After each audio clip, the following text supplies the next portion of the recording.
Okay, hello. Today we're going to start by welcome back to differential equations first, and we're going to solve some Cauchy order differential equations. All right.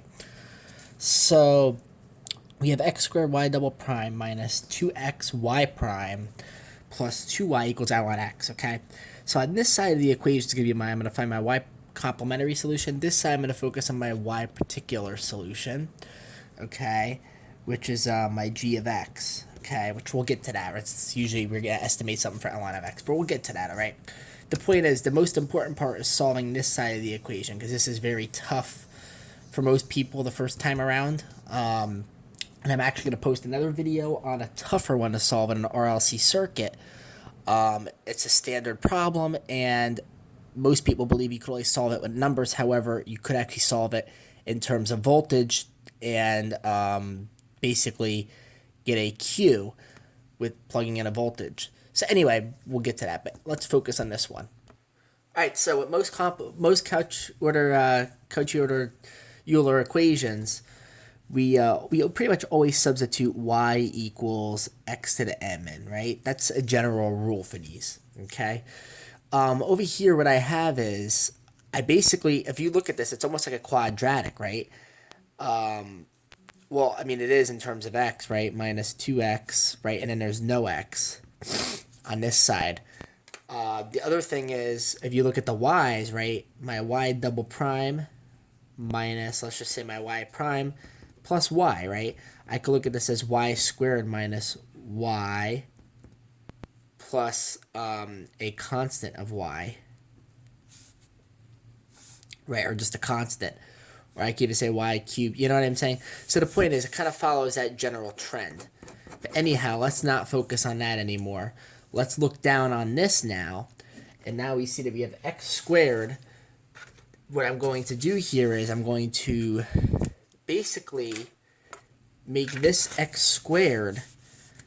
I'm going to plug in this y equals x to the m. And I'm going to, I have x squared here, all right? Now what I want to do is, I have y equals x to the m. I want to plug in, I'm saying y equals this. I see y is here. I could plug that in right here, right away. However, I need to plug something in for y prime and y double prime. So what I'm going to do is, I'm going to obviously, you guessed it, I'm going to differentiate y 2 times so I can plug it in.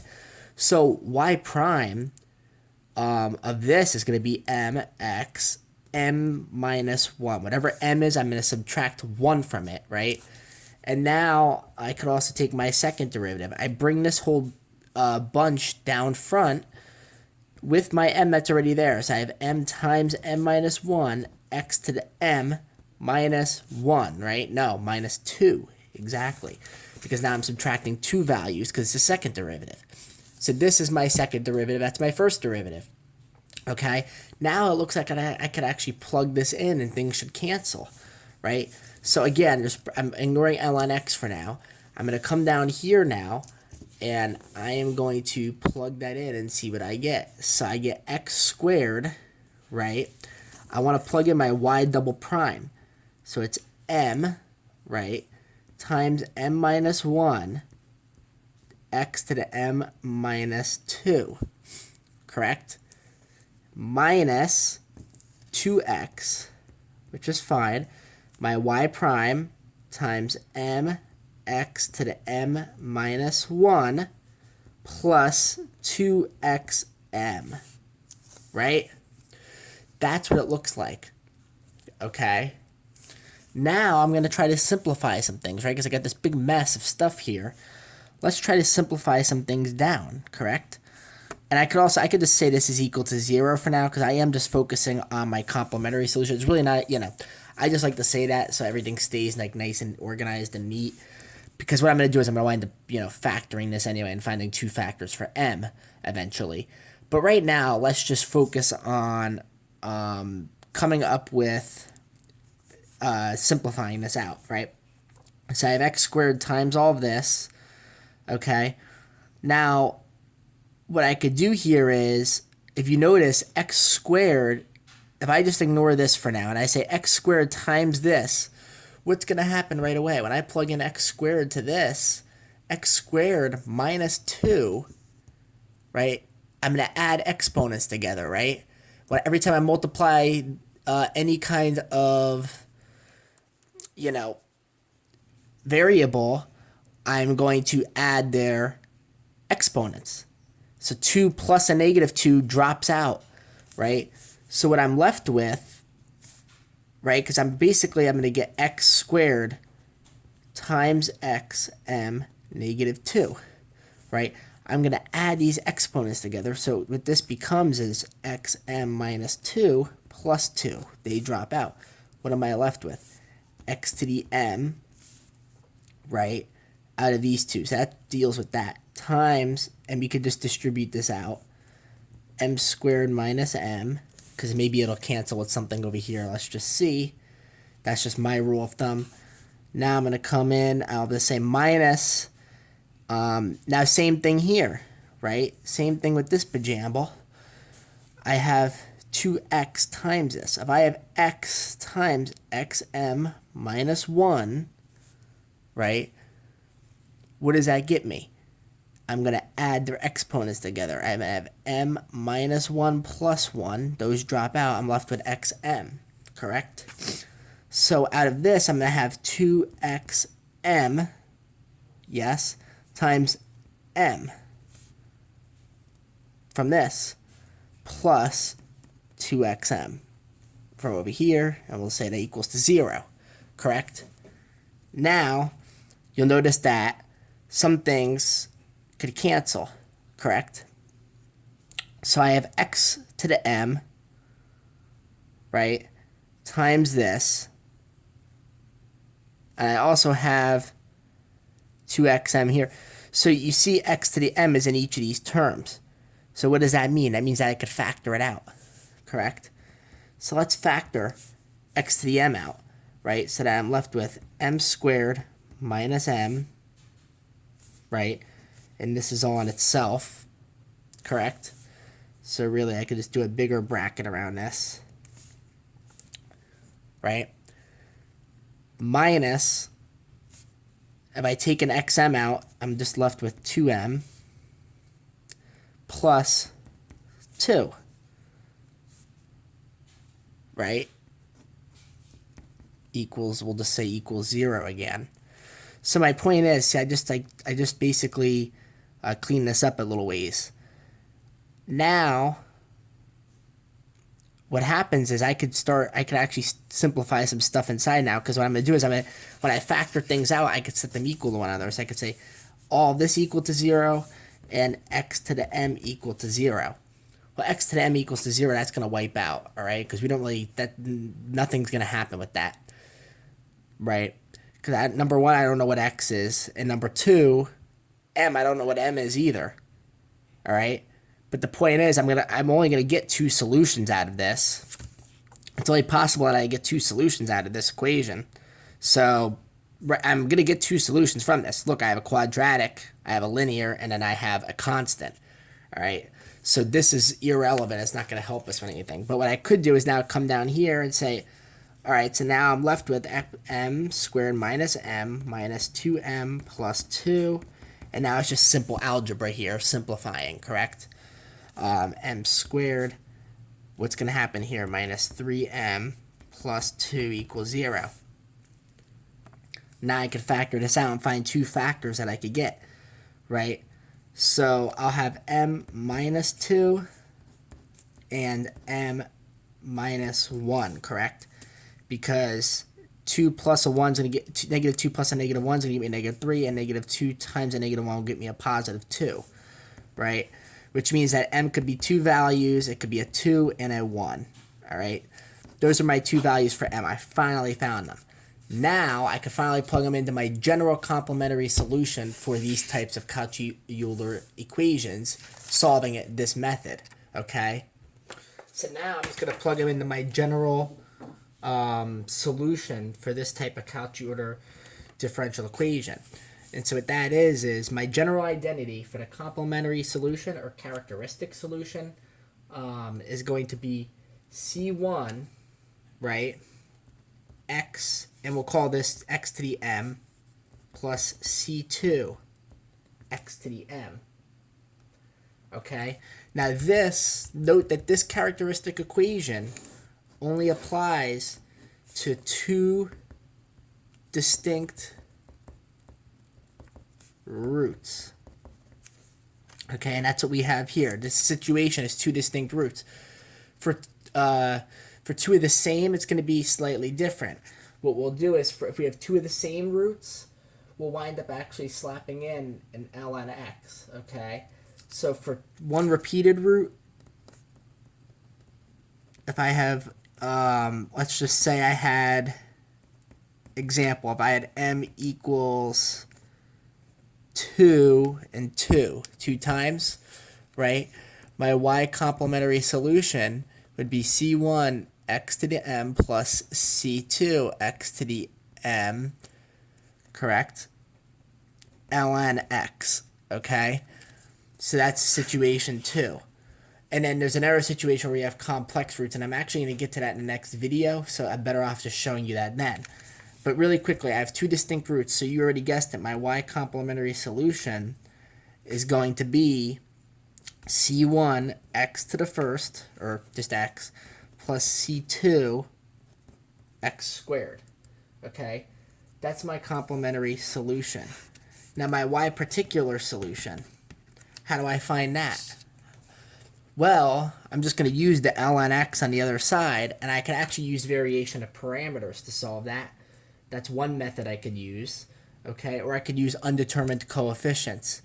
Variation of parameters is using u1 and u2, and you have to calculate a Wronskian, if you remember that, okay? And what you do is you say, okay, my y particular solution, right? I'm basically going to wind up substituting in u1 and u2 into my final answer. And it's going to actually look something like this. I'm going to have u1 with respect to x, correct? y1 plus u2 y2. This is also with respect to x. Okay, I'm going to plug them into that. So actually, I'm going to show you that right now. Okay, here's my two identities for this. I have y particular equals y1 times u1x plus u2x y2. So my u1 and my u2 could be found using these two equations here. Okay, this is much easier than using our undetermined coefficient method. I mean, it could be used for ln x, but it's just why go through the trouble of estimating, especially when you get to something as difficult as x to the fourth e to the x for your g of x. When you get to something like this, you have a combination. It's not even worth using the method of undetermined coefficients. Just go for this method of variation of parameters. It's not that bad, actually. Because now what I'm going to do is I'm going to come down here and I have my u1. Let's compute that. Okay? And I want to take the integral of negative y2. If I go back to what I had for y2, right, for my complementary solution, right, this is considered y1, and this is considered y2, correct? So, my y1 was to the first, my y2, or I'm sorry, this is the wrong equation. So, this is my y1, this is my y2. C1 x to the first, C2 x to the second, okay? So, my y2 is actually x to the first, right? So just x, negative x, times my g of x, which is ln x, over my Wronskian. And then my u2, and I'm going to come back to the Wronskian, don't worry, is x squared, notice it's positive, times my g of x, which is ln of x, over my Wronskian for y1, y2. Now the Wronskian for y1, y2 is written like just like this. I take my y1, I take my y2, I take my derivative for each, okay? And now this is in a determinant. And I get one answer for this, okay? And I plug them in to these above. So for my Wronskian of y1, y2, it's going to be equal to my y1, which was, and my y1 was an x, My y2 is x squared. If I take the derivative of each of these, right, I get 1 and 2x, right? y1x, right? y2 is 2x. Now I'm going to compute the determinant. To compute the determinant, I take this number and I multiply it by that number. Then I take this number and I multiply it by that number. And then I subtract them. So 2x times x is 2x squared, correct? Minus, I just said, now I'm going to subtract this number times that number.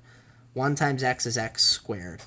2x squared minus an x squared is just x squared, correct? So now, this is the key value that I am going to plug in here. It's x squared and it's x squared. Okay?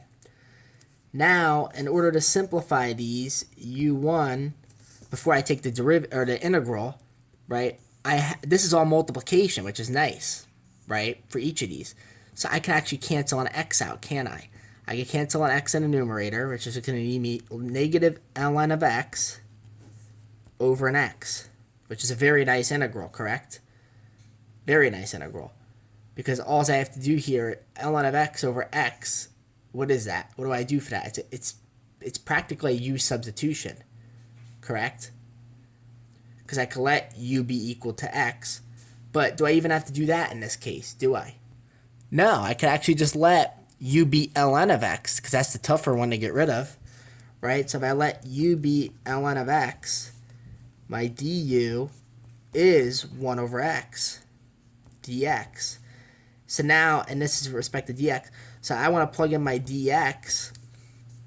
What is that going to be? It's going to be x du, right? So when I bring this over, right, I have u1 equals the integral, and I let ln of x be u, and there's still an x down here. And now I have x du, because I'm substituting that in for dx. My x's wipe out. So now I'm just left with the integral of negative u du. What's the integral of a negative u? It's u squared over 2, and I still didn't forget my negative, right? And my u was ln of x, correct? So my final answer for u1 is negative ln of x squared over 2. Am I right? So that's my u1. Now my u2, I'm going to bring that down over here. Right, so I have my u1 and my u2. I'm going to bring my u2 down over here. Okay? And this one's even nicer, because look, my x squareds cancel right out. So I'm literally just taking the integral of ln of x, which is equal to 1 over x. Right? So u2 is 1 over x. Very nice, correct? So now my final answer for my y particular solution is going to be in the format of what I wrote up here. u1, I'm literally going to plug it in, negative ln of x squared times my y1. What was my y1? It was x, right? So times an x, plus my u2 was 1 over x, times my y2, which was x squared, right? And now this could actually simplify out a bit. So I could write my y particular solution, right? If I multiply an x in, I could just say negative x ln x squared, right? Or can I do that? Over 2 plus 1 over x. One of these x's cancels in the denominator, so I'm just left on an x. Correct? Exactly. That's my y particular solution. Now, all I have to do is add that to my y is going to be my y particular plus my y complementary, or my y characteristic. Right?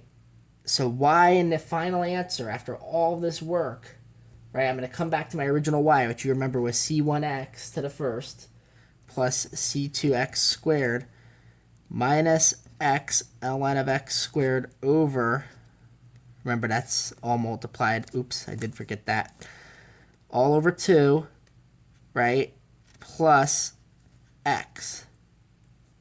And that should be my final answer for this problem. All that time, I literally just spent 20 minutes with you, and I finally got my solution for this. That was a long problem, and that's what these differential equations problems are. These Cuachy Euler problems, they take a while, okay, and that's what they're meant to be. It's one simple one simple problem that you're given. It's simple as this, one line. Look how long that took me to do. I had to go through this whole entire process. Okay, and I finally got down to my final answer. If I were given initial conditions, right, I could have easily went through and solved for my C1 and C2, but I wasn't given initial conditions with this problem, so I'm just going to leave it the way it is. Okay, but if I was given initial conditions, and most of the time I'd be given initial conditions, like let's just say this. Right? Y of 0 is 2 and y prime of 0 is 20. I'm just saying this doesn't apply to this problem. If I y of 0, this is y of 0. I could literally just plug in 0 for y, and my x's are 0 and 2 for y. So I plug it 0's here for my x's, right? So, which basically wipes out my C1 and my C2. Okay, so this wouldn't be a realistic number. It'd be more like let's just say 10, right? I'm gonna plug all that in, and then I also have to take the derivative of this function again, and do the same thing. Let's say this was 10 as well. I have to go in now and plug 20 in. So and I have to apply a system of equations. So it's just a lot of work. Okay, but that's how you would solve that. So this is how you solve the Cuachy Euler differential equations. For two distinct roots, right? Two different roots, not the same, two special roots on their own, okay? So for the two distinct roots, and this is the takeaway from this video. You might as well skip to this part of the video if you want to see this, right? My y complementary, right, is C1 x to the m plus C2 x to the m, okay? My y particular, right, and this goes for all of them, is basically I'm going to, for my y particular, I'm going to write this identity out where I have basically u1 x y1 plus u2 with respect to x y2, right? And then my y particular plus my y complementary or characteristic equation will give me my final answer, okay? That's the way you do this for two distinct roots. There's also two of the same roots. And there's also one of the same and one complex. I'm going to show the one of the same, one complex in the next video. But let's just say I get two of the same roots. I don't think there's a reason to make a video on that because you literally just solve and you'd get m equals 2 times, let's just say. And the only thing that changes with my complementary solution is C1 x to the m plus C2 x to the m. But look, these two are the same things. So to make them different, I'm just going to tack in an ln x onto this one. And it's the same situation as this for my y particular. It's u1 of x y1 plus u2 of x y2. And it's the same situation. Okay, I add these two together, the characteristic and the particular, and I get my y. Okay, so stay tuned for the next video. I'm going to show a Cuachy Euler equation. This is two of the either distinct or the same. The next video, I am going to show one complex and one real. Okay, and that's basically I'm going to get my m to be alpha plus beta I in this for complex and real. Right, and this is my real part, and this is my complex parts. This is the movie trailer for the next video, okay? And just keep it on that. And basically what I'm going to have to do is I'm going to have to use something, if you remember this correctly, the quadratic formula to solve this. I mean, some of them you could use completing the square, but no, you're going to use a quadratic formula. That's the easiest one to use. And if you remember, that's negative b plus or minus the square root of b squared minus 4ac all over 2a. And that is going to be equal to my m, right? And I'm going to get two values for m, one real, one complex, okay? This is when it's not factorable, and I'm going to get something like this. And sometimes I just get a decimal. That's allowed too if it's not factorable. Most of the time for these type of problems, though, if I have to use the quadratic formula, I'm going to get a non-real number, which is when I get something, a negative under the square root, a negative value under the square root, let's just say, of a. So stay tuned for the next video. I'm going to show you this, and it's actually with an RLC circuit, which is very important in electrical engineering. And there's two ways to solve it, and it's actually going to be a fun video, I think. I'm going to show you with numerical values, and if I'm not given numerical values, there's identities and formulas I can substitute in to cancel things out and solve it for Q equals a function of voltage, okay? And I can plug a voltage in and come back with a Q. So please stay tuned. Thank you for watching.